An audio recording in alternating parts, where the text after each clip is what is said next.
Dahil kaarawan ng aking asawa ngayon, nagpasya kami magsimba sa Quiapo at hiniling niya na makakain kami sa sikat na famous sotanghon dito sa Quiapo. Few moments later. At narating na po namin ang famous sotanghon dito sa Quiapo, kaya hindi na kami nag-atubili na pumila.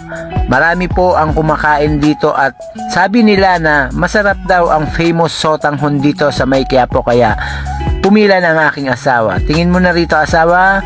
Yon, ang ganda. At ganito nga po, dumating na ang aming order, ang sotanghon. Sinamahan namin ng biko, panghimagas, at ganito po karami ang kanilang mga sahog. Sinamahan na rin po namin ng sariwang lumpiang Shanghai. Ito, let's go. Kakain na kami ng aking asawa. Kain mga ka-reels. Sana all.